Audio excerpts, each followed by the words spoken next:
Croissance en stagnation, surcharge de travail, épuisement professionnel, perte de repères. Si tu es entrepreneur et que ces points font écho avec toi, il faut absolument que tu regardes le reste de cette vidéo parce que je vais t'apporter la solution. Car William, CEO de Geeky, un de nos clients, était exactement dans cette situation il y a un an. Fondateur d'une agence spécialisée en IA, il s'épuisait avec ses clients sans réussir à augmenter son panier moyen. Et de surcroît, et comme beaucoup d'entrepreneurs, il se considérait nul en vente. Dans cette vidéo, tu t'apprêtes à découvrir comment on l'a aidé à et comment tu peux toi aussi multiplier ton CA par 5, passer d'un pipe commercial presque vide à 111 rendez-vous générés en 2 mois, systématiser et automatiser ses opérations commerciales, le tout pour se libérer plusieurs heures littéralement par jour. Et on attaque avec le nerf de la guerre en entrepreneuriat et en business si tu veux avoir une boîte qui tourne, l'acquisition. De 0 à 111 rendez-vous générés en 2 mois grâce au setting. Comme tu le sais, chez Skelesia, on apprend la croissance d'une boîte de 3 manières. Premièrement, on a l'acquisition ou la distribution. Comment est-ce qu'on génère des opportunités commerciales pour la boîte. Deuxièmement, on a la conversion. Comment est-ce qu'on convertit ces opportunités en collaboration, en client en fait. Et dernièrement, on a la delivery, c'est-à-dire la livraison. Comment est-ce qu'on produit la valeur promise au client, la valeur qu'on lui a vendue, de sorte à générer de la satisfaction, donc de la rétention, c'est-à-dire une continuité de la collab, et valoriser le tout, valoriser notre produit par la documentation qu'on va en faire. C'est-à-dire qu'on va produire des témoignages, ce qu'on appelle les actifs commerciaux, des cas clients par exemple, qui vont nous permettre derrière de façon récursive de faciliter notre acquisition parce qu'on va pouvoir prouver le bien fondé des promesses et du message qu'on émet, tout simplement. Et donc là, on va parler de l'acquisition. Ce qu'il faut savoir, c'est que William génère aujourd'hui 60 à 70% de ses opportunités commerciales via le setting LinkedIn. De quoi on parle donc quand on parle de setting ? Le setting ou appointment setting, c'est pas de la prospection classique. C'est un système conversationnel qui consiste à agencer les conversations d'une telle manière qu'on ne peut poindre que vers une prise de rendez-vous. Et comme tu peux le voir, il y a une vidéo en description, une vidéo suggérée à droite ou à gauche qui va te permettre d'aller checker ça. On a une méthode en la matière qui cartonne parce que c'est une de nos spécialités, tout simplement. Il y a 2 types de setting. Premièrement, il y a l'inbound setting qui consiste à exploiter les signaux d'intérêt existants, c'est-à-dire que tu vas venir greffer ton setting à du contenu que tu produis d'ores et déjà. Et là, en fait, tu as un coefficient multiplicateur. Ce qu'on observe, c'est que quelqu'un qui génère 20 rendez-vous, par exemple, en inbound, donc en organique, de par son contenu, sans rien faire, en fait, juste en le publiant, va mécaniquement passer en ordre de grandeur à 40 rendez-vous. Ok, donc ça va littéralement multiplier par 2 les retombées de son contenu. Et de l'autre côté, on a l'outbound setting. L'outbound setting qui consiste à contacter des prospects froids avec une personnalisation extrême. Pourquoi ? Parce que là, on contacte des gens qui ne nous connaissent pas, à l'inverse de l'inbound setting, et donc on doit être le plus robuste possible dans la qualité de notre approche pour faire en sorte de générer un intérêt et que cet intérêt nous permette d'échanger, de déclencher une conversation. Parce que le cheminement logique, c'est que de cette conversation va découler une relation, de cette relation va découler un intérêt commun identifié, et de cet intérêt commun identifié va potentiellement derrière découler une transaction. Donc c'est vraiment ce cheminement qu'on va chercher à initier avec le setting. Pour atteindre ces résultats, William a appliqué rigoureusement les principes clés de nos enseignements en la matière. Prépare de quoi noter, ou alors sinon, description, fiche de lecture. Sois authentique. Ne joue pas un rôle. Plus tu seras toi-même, plus tu convertiras. Écris comme tu parles, pas comme un commercial. Évite les formules corporate et écris en minuscules pour rendre tes messages spontanés. Ça fait absolument toute la différence. L'objectif, c'est de te départir le plus possible de l'image qu'ont les gens des conversations par écrit, par chat aujourd'hui, c'est-à-dire le doute permanent d'être contacté, d'échanger en fait avec un robot, avec une IA qui a été mal codée. Ok, donc plus tu vas pouvoir envoyer de signaux d'humanité, de spontanéité, de sincérité, mieux ça passera en fait. C'est pour ça que nous, on recommande 3 choses. Et tu peux implémenter dès aujourd'hui le moins de majuscules possible, uniquement à l'exception des noms propres. Hein, n'oublie pas les majuscules au prénom de ton interlocuteur. La ponctuation que quand c'est nécessaire et appuie sur Entrée le plus souvent possible pour vraiment créer cette discontinuité dans les messages, cette saccade qui ne peut être émulée que par un humain. Bon, je pense que tu l'as compris là, on va envoyer un max de valeur et d'infos dans cette vidéo. Le truc, c'est que apprendre des choses, c'est cool, mais les appliquer pour générer des vrais résultats, c'est encore mieux. Et c'est pour ça qu'on a pensé à toi. On t'a compilé une note de lecture, une fiche de lecture ultra actionnable, ultra concrète, ultra concise, avec à chaque fois, tu verras pour chaque partie des checklists concrètes. Tu as juste des cases à cocher en fait pour aller chercher et résultats correspondants. C'est directement en description de la vidéo. Tout ce que tu as à faire, c'est de cliquer sur le lien, remplir un petit formulaire et en plus d'accéder sur nos archives donc à la note de lecture correspondante, tu vas accéder à plein d'autres contenus toujours très actionnables, toujours le plus chargé en valeur possible. Bref, je t'embête pas plus longtemps, on reprend la vidéo. Mais ça, c'est que la partie émergée de l'iceberg. Comme tu l'as vu, cette technique peut, si vraiment tu la mets en place, que ce soit en inbound ou en outbound, savoir que l'inbound, pour le coup, c'est vraiment un coefficient multiplicateur. L'outbound, tu vas devoir travailler un petit peu plus, tu vas devoir expérimenter un petit peu plus, mais si tu le fais bien, tu peux vraiment avoir des résultats exceptionnels. Je vais te donner dans quelques minutes la routine qu'il a suivie et que tu peux suivre de ton côté. Mais avant ça, j'aimerais te partager 2 techniques que tu peux appliquer très facilement et qui vont vraiment venir nourrir tes efforts. Premièrement, c'est la technique des cadres pour désarmer les résistances. Au lieu de poser des questions brutales, on a appris à William à utiliser des cadres pour éliminer la réponse classico-classique de « Pourquoi tu me demandes ça ?» Parce que le prospect, forcément, vu qu'il ne te connaît pas, ou alors il te connaît très peu, va spontanément se poser la question, très réactante, de « Pourquoi tu me demandes ça, frérot, on ne se connaît pas ?» Et donc, le cadre te permet de désamorcer spontanément cette interrogation, cette contre-interrogation. Tu vas accompagner les questions un petit peu personnelles, un petit peu touchy, par ce genre de truc. À la question, tu fais quel chiffre d'affaires, question dont tu as besoin pour faire évoluer la conversation, tu vas ajouter juste par curiosité, tu fais quel chiffre d'affaires. Là, tu justifies par la présence, l'existence même de la question. Et donc, vu que tu la justifies, de fait, même si cette justification est un petit peu bancale, sa simple présence va désamorcer, dans l'immense majorité des cas, cette réactance, comme on l'a vu, du contre-questionnement. Par exemple, vous êtes combien dans la boîte va devenir simplement que je situe, vous êtes combien dans la boîte. Ces cadres transforment des questions intrusives en demandes légitimes et en fait, t'en fais un non-sujet, tout simplement. Donc le cadre est extrêmement puissant et on a explosé notre taux de réponse en implémentant ça. Deuxièmement, tu peux implémenter ce qu'on appelle l'effet mirroring. Ce qu'on a appris à William, c'est de reprendre un élément de la phrase de son interlocuteur et d'ajouter un « c'est-à-dire » pour l'amener à détailler ses besoins. Tu vas d'abord implémenter des principes élémentaires d'écoute active. Écoute active, c'est quoi ? C'est tout simplement le fait de structurer tes questions de sorte à rebondir systématiquement sur ce que le prospect t'a dit au préalable pour créer un fil conversationnel naturel et cohérent. Tu as 3 façons de le faire. Premièrement, demander pourquoi. Ok, ça c'est simple mais redoutable. Tu peux demander c'est-à-dire. Et troisièmement, tu peux identifier un mot-clé précis ou un élément précis de la réponse préalable de ton interlocuteur et le répéter. Et ce simple truc-là va t'ouvrir un boulevard conversationnel. Deuxièmement, tu vas utiliser le conditionnel. Pour proposer un rendez-vous, par exemple, tu vas utiliser le conditionnel de sorte à transformer la question « est-ce que tu veux qu'on échange ?» en « est-ce que tu voudrais qu'on échange ?» L'objectif de cette nuance, c'est vraiment de faire redescendre la pression commerciale.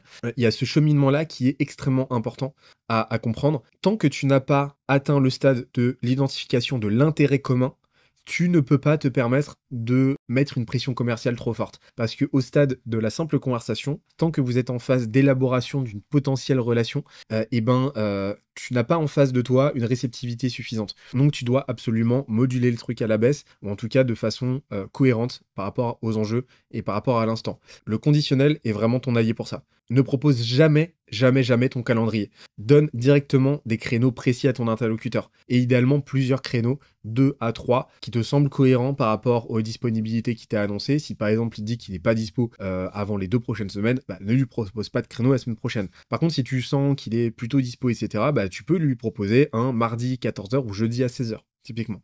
Donc propose-lui plusieurs créneaux, n'envoie jamais ton agenda directement, n'envoie jamais ton Calendly. Ça, c'est le meilleur moyen de te retrouver avec un ghost ou alors avec un rendez-vous pris un petit peu à l'arrache. Ça, c'est la règle. Envoie toujours toi-même les invitations.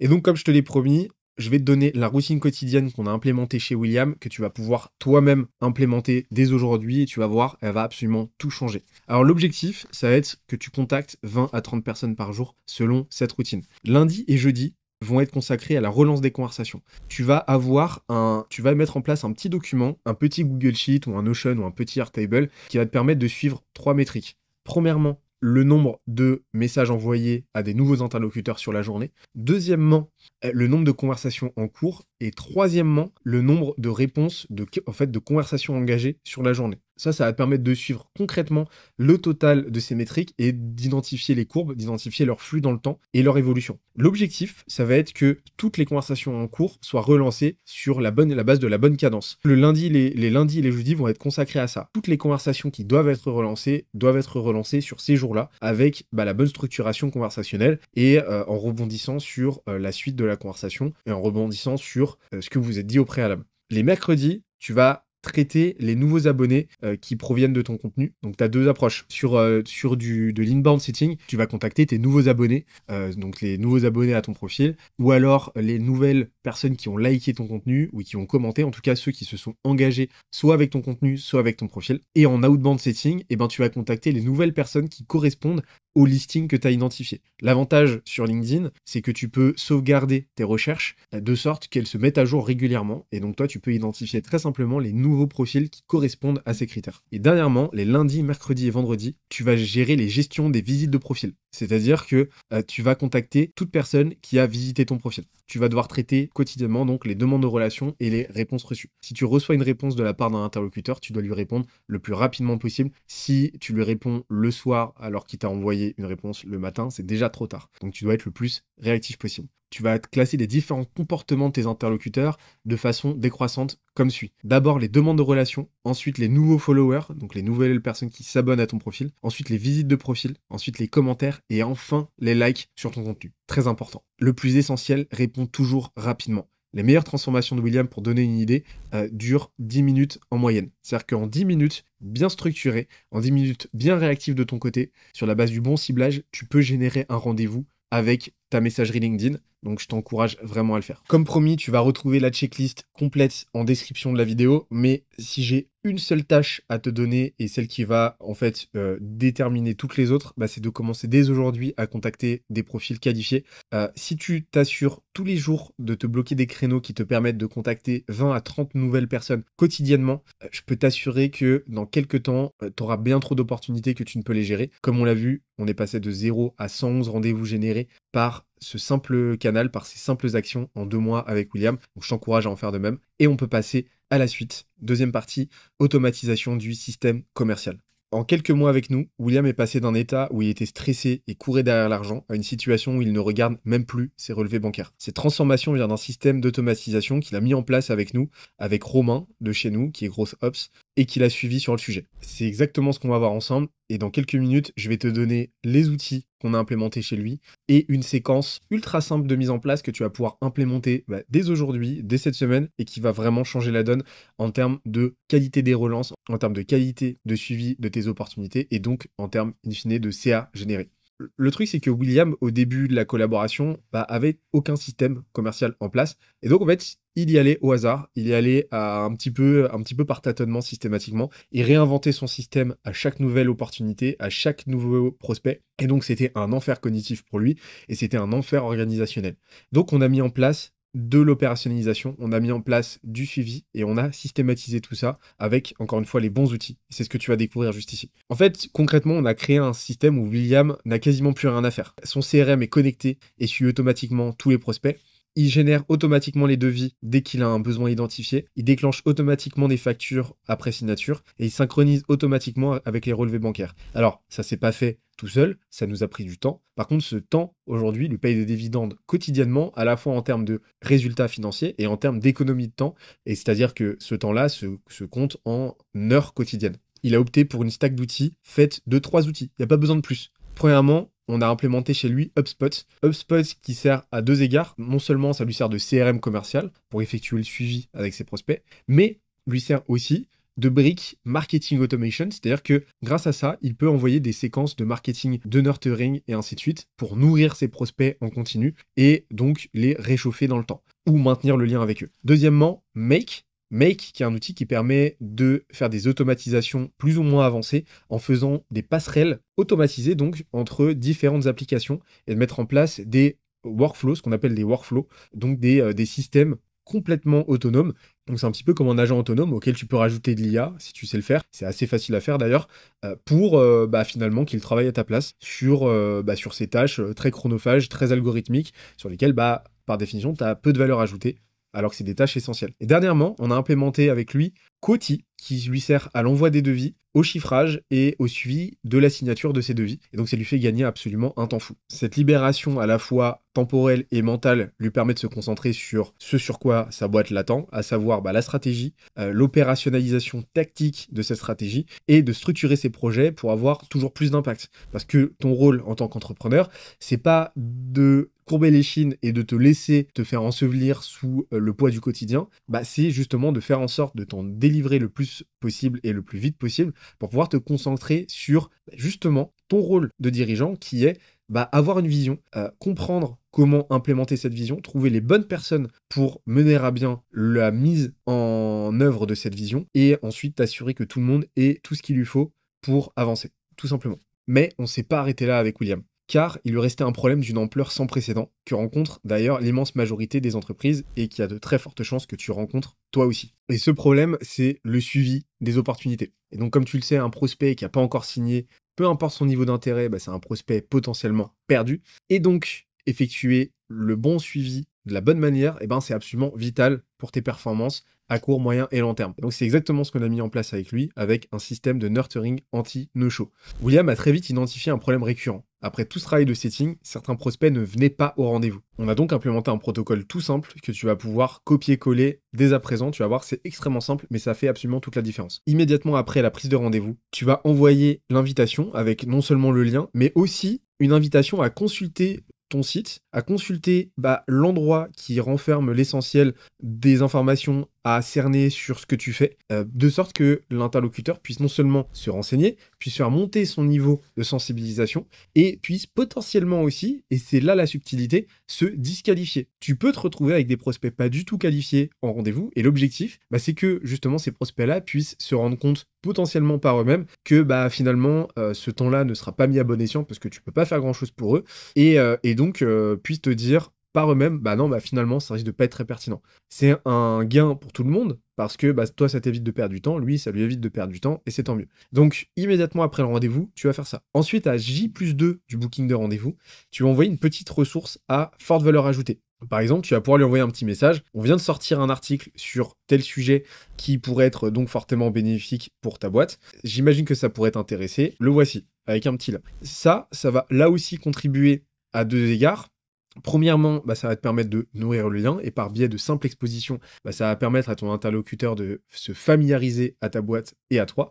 Deuxièmement, ça va déclencher une réciprocité où ton prospect va se sentir redevable de la valeur que tu lui envoies, donc ça va faciliter l'échange. Et dernièrement, là aussi, ça va lui permettre de se familiariser encore plus, non seulement à son problème, et donc à l'opportunité qui se présente à lui, et aussi à ta solution et à ta façon de travailler. Et dernièrement, la veille ou le jour J, mais idéalement la veille, tu vas envoyer un petit message de confirmation avec rappel du lien. L'objectif ici, c'est que tu sois sûr que ton prospect te garde en tête et n'oublie pas le moment venu de se connecter et d'éviter les petits imprévus qui peuvent arriver finalement vachement souvent de « Ah non, mais j'avais oublié, je dois déposer ma fille au poney sur terre battue et donc je peux pas venir. » Voilà, l'objectif c'est d'éviter ça. Donc si tu peux aller chercher une replanification, c'est tant mieux. Pour te donner un ordre d'idée, ce process nous a permis de réduire considérablement son taux de no-show et donc forcément d'opportunités à convertir. Et nous, en l'implémentant de notre côté, de façon vraiment bête et méchante, on a pu augmenter de plusieurs dizaines de pourcents notre taux de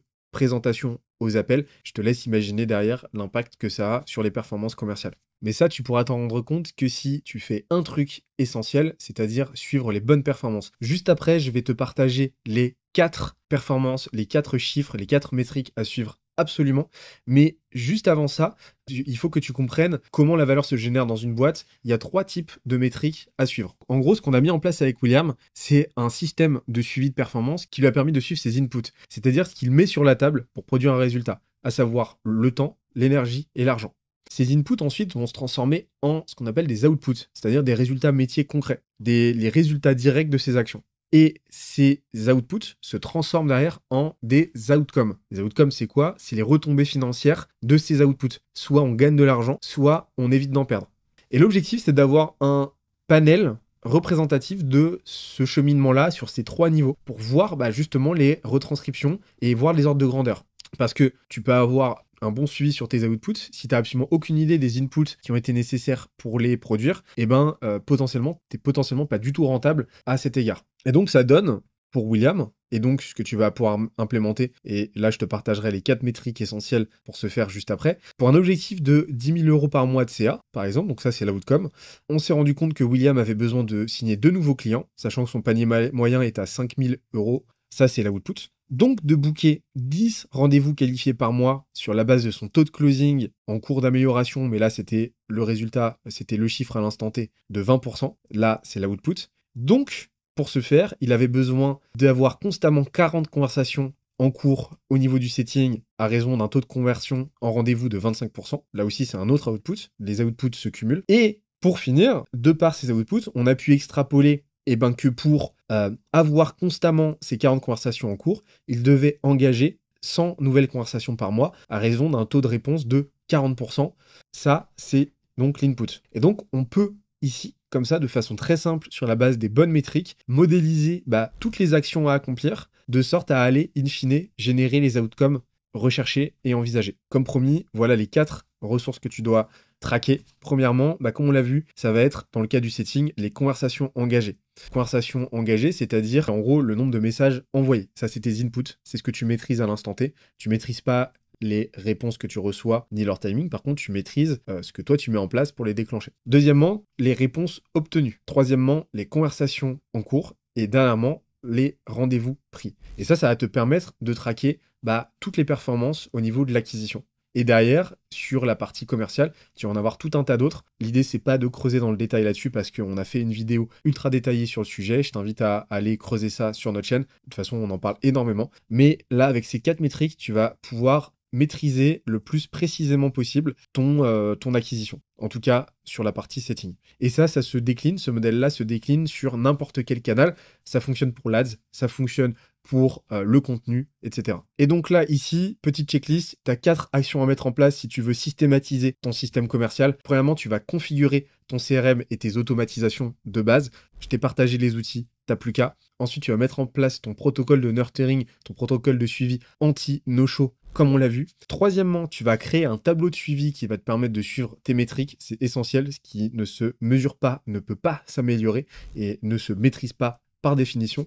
Et dernièrement, tu vas calculer vraiment tes objectifs en termes d'input, d'output et d'outcome. Et moi, ce que je te recommande, c'est de partir de tes outcomes et sur la base de tes métriques existantes, de quantifier la quantité d'input à accomplir en l'état dès maintenant pour aller produire ces outcomes. De sorte que tu identifies concrètement ce que tu dois faire. Si, de par ce calcul-là, tu identifies que tu as besoin de contacter 200 personnes par semaine pour aller chercher tes outcomes, tu sais ce qu'il te reste à faire, t'as plus qu'à dérouler. Et d'ailleurs, si tout ça te semble assez compliqué, si tu as du mal à voir comment opérer le truc tout seul, sache que c'est notre métier. Donc si tu veux qu'on discute du sujet, si tu veux qu'on envisage ensemble un plan d'action concret qui peut te faciliter la vie et te faire gagner du temps et concrètement te permettre de faire en 3 mois ce que tu aurais fait en 2 ans tout seul, on se retrouve en description, tu vas pouvoir booker un rendez-vous avec notre équipe et on se fera un plaisir d'identifier les angles d'implémentation qui te feront justement gagner ce temps-là avec l'argent qui va avec. Mais pour l'heure, on va pouvoir continuer sur notre petite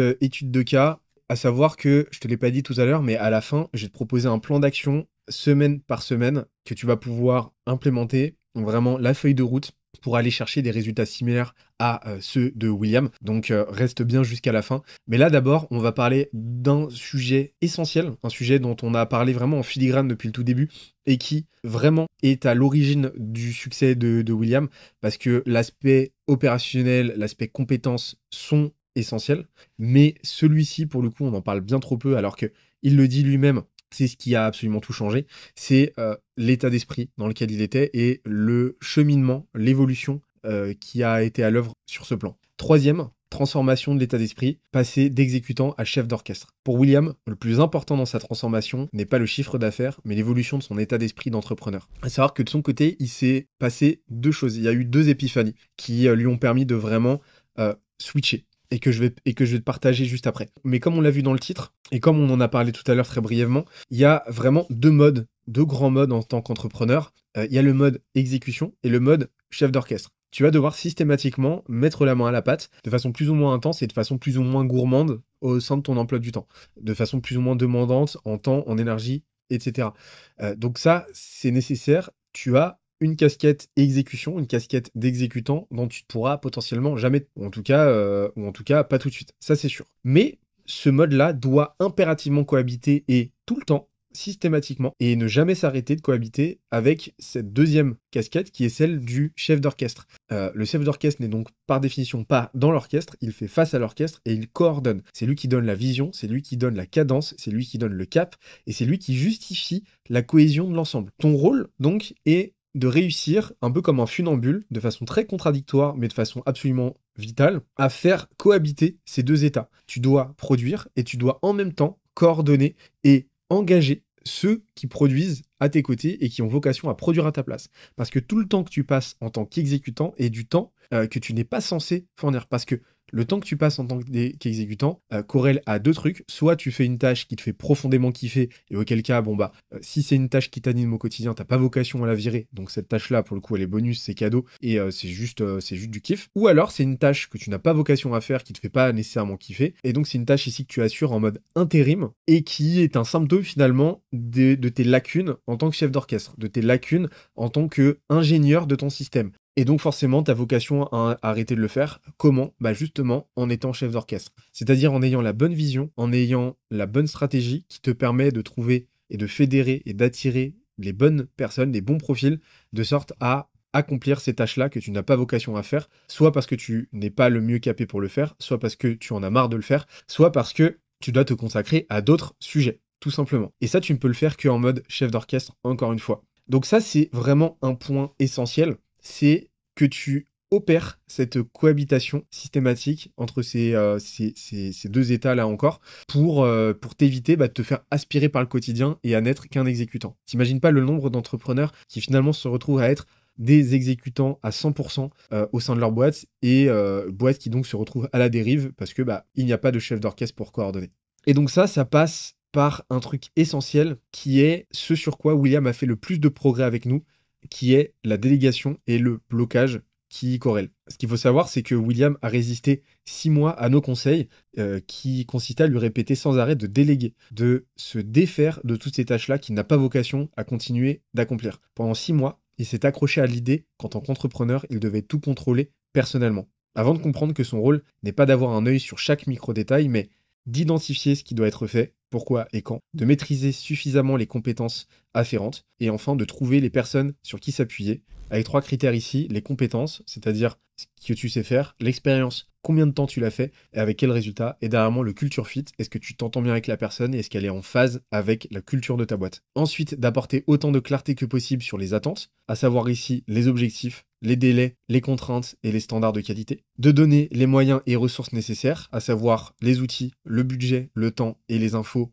correspondantes, et enfin, de se rendre disponible à tout moment en cas de problème. N'oublie pas l'essentiel, ton rôle en tant qu'entrepreneur est de bâtir un système qui se suffit à lui-même. En te faisant la plaque tournante de ton entreprise, tu en deviens à la fois le moteur, ce qui lui permet d'avancer, et le frein, ce qui l'empêche d'avancer encore plus vite. Tu lui permets d'avancer, certes, mais tu la brides dans le même temps dans sa capacité de développement. Fais tout ton possible pour ne jamais être le goulet d'étranglement de ta boîte. Et c'est exactement ce dont William a pris conscience avec nous et ce qui lui a permis de sauter le pas, de commencer à déléguer les tâches essentielles. D'abord à des outils et ensuite à des humains. Et ce cheminement de pensée-là, et donc la réalisation qui s'en est suivie, il a opéré en s'appuyant sur un truc essentiel que je vais te partager dès maintenant, qui est un calcul concret du coût de faire ça seul versus de le faire en s'appuyant sur d'autres. William a fait un calcul que peu d'entrepreneurs osent faire. Sa réflexion est la suivante: la ressource la plus rare, c'est son temps et pas son argent. Pour une raison tout simple, le temps se perd alors que l'argent se retrouve.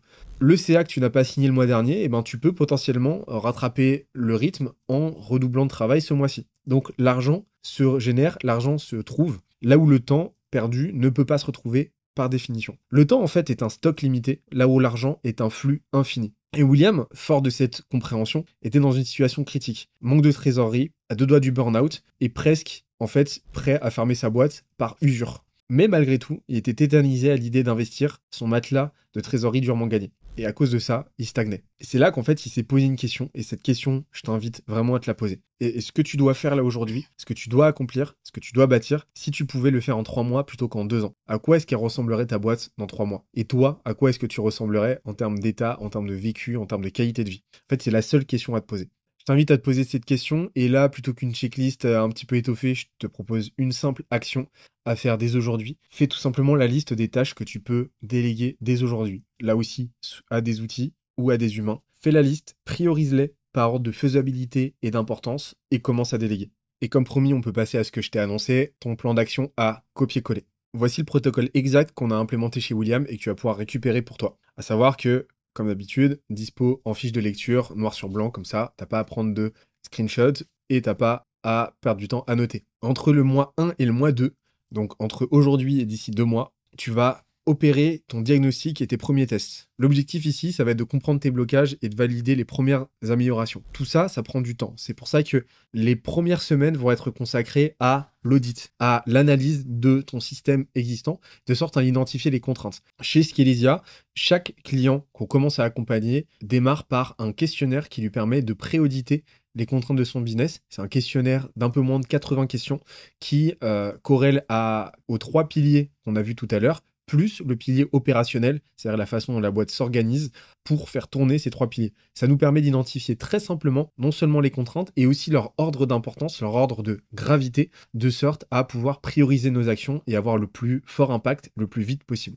Donc ça, ce temps, forcément, il est nécessaire parce que tu vas devoir identifier les problèmes, mais derrière, tu vas devoir échafauder des solutions, le bon plan d'action et un plan d'action suffisamment structuré. Donc les actions à mettre en place, ça va être non seulement cet audit-là, ce plan d'action, et la mise en place du bon processus de tracking avec les métriques essentielles, celles qu'on a vues, mais aussi d'autres qui vont apparaître comme des évidences à la lumière de ce que tu ne traques pas encore et que tu dois traquer, encore une fois, sur le plan acquisition, sur le plan conversion et sur le plan delivery. Les résultats attendus ici, ça va être un diagnostic clair et une compréhension diaphane de tes blocages. Les premiers rendez-vous générés via LinkedIn, parce que ce que je t'ai pas dit, c'est que tu vas commencer dès les premières semaines à contacter des gens, à générer des opportunités via du setting ou via le canal qu'on aurait identifié avec toi et qui fait le plus sens pour toi à l'instant T. Et tu vas mettre en place ta première routine qui te permettra de produire les inputs escomptés. L'objectif ici, c'est de commencer à rajouter les premières briques, les premiers réflexes, les premières habitudes quotidiennes, hebdomadaires de systémisation au sein de ta boîte, de sorte à ne plus avancer au hasard et à vraiment créer cette petite routine, cette petite cadence qui permettra à tes inputs de se produire quasiment d'eux-mêmes, se produire quasiment par défaut en fait, parce qu'ils font partie intégrante de ton système, de ton algorithme. N'oublie pas qu'une boîte est un algorithme habité par des personnes avec leurs émotions. C'est vraiment les deux qui cohabitent. Et donc si tu vois ta boîte comme un logiciel à part entière en tant que système, eh ben, tu t'offres l'opportunité d'envisager chaque manquement à ce système comme un bug à corriger et c'est beaucoup plus facile intellectuellement à opérer que de voir le truc de façon très organique en fait. Ensuite, mois 3 et 4, tu vas pouvoir passer à la systématisation et à l'automatisation un petit peu plus avancée. L'objectif ici, ça va être d'implémenter, d'installer des systèmes robustes qui vont porter ta croissance, qui vont te permettre de gagner en rentabilité, en facilité. Les actions ici, elles vont toucher au commercial principalement. Tu vas automatiser ton processus commercial étape par étape. Tu vas mettre en place ton CRM avec le bon système de suivi, le bon système de tracking et le bon protocole de nurturing de tes prospects. Tu vas mettre en place un tracking systématique de tes performances via la mesure des bonnes métriques, via les bons outils. Et tu vas déléguer tes premières tâches administratives. Pourquoi? Parce que les tâches administratives sont les plus faciles à déléguer, sont les plus chronophages, sont les plus coûteuses cognitivement. Et donc, t'en défaire avec les bons outils ou avec la bonne équipe, avec les bons relais humains, est absolument nécessaire. S'il y a bien une tâche à commencer à déléguer le plus vite possible, c'est les tâches administratives. Les résultats attendus ici, c'est déjà un système d'acquisition qui va gagner très fortement en prévisibilité, un processus commercial aussi automatisé, donc qui va te permettre de gagner énormément de temps et de charge cognitive, à savoir que cette charge cognitive, tu vas pouvoir l'utiliser à bon escient pour avoir de meilleures idées, avoir une meilleure vision, un meilleur recul sur ta boîte et être plus disponible aussi temporellement et cognitivement pour ton équipe, ce qui est absolument essentiel. Tes premières ventes aussi signées parce que les opportunités que tu as commencé à générer en mois 1 et 2 et que tu continues de générer aujourd'hui vont commencer à se signer et donc tu vas pouvoir déjà observer les fruits, les outcomes concrets de tes actions et tu vas avoir tes premiers wins aussi, tes premiers succès dans la délégation de tes premières tâches parce que là aussi, tu vas sauter le pas. Ensuite, mois 5 et 6, on passe au scale et à l'amélioration continue. Donc l'amélioration continue, de toute façon, elle doit être là en permanence, mais là, tu vas commencer à te concentrer un petit peu plus là-dessus. L'objectif ici, ça va être de démultiplier tes résultats sur la base de ce que tu as déjà implémenté les mois 1, 2, 3 et 4, faire évoluer ton rôle de façon concrète et opérante. Là, ici, tu vas commencer à monter en puissance dans la délégation intelligente de ton exécution. Pourquoi? Parce que ce que tu auras commencé à faire toi-même, tu le maîtriseras et donc tu pourras bien mieux, bien plus facilement le déléguer. Tu vas pouvoir donc commencer à te concentrer un peu plus sur la vision et les systèmes qui te permettront de tourner, d'investir un peu plus sur ton développement, et c'est là aussi que tu vas commencer à observer la réelle montée en puissance. N'oublie jamais que l'entrepreneuriat est un jeu à très long terme et que très souvent, il faut compter plusieurs mois pour commencer à observer des résultats. Le principe d'exponentiel fait que les courbes ont très très souvent tendance à être très plates avant de commencer à générer des fruits véritablement observables. Donc, pendant les premières semaines, vu que ce plan-là est bien structuré, tu vas observer des petits gains, tu vas observer des petits succès à droite et à gauche, mais ça va pas être non plus transcendant. Par contre, ça va être, si tu suis ce plan, si tu fais les choses correctement, ça va être vraiment pendant cette période, ce mois 5 et 6, que tu vas commencer à observer des exponentielles. Et c'est à la fin de l'accompagnement avec William, entre le mois 5 et 6, qu'on a observé cette augmentation très drastique du CA qui lui a permis finalement d'aller chercher un x5 en quelques mois. D'accord?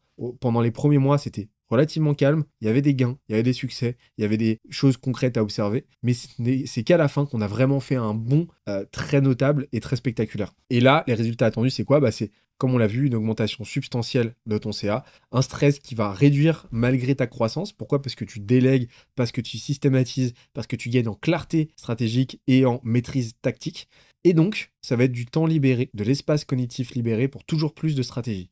N'oublie pas, ton temps, ton énergie, ton espace cognitif sont limités. Et donc, plus tu vas pouvoir les sacraliser, plus tu vas pouvoir les mobiliser à bon escient pour ta boîte.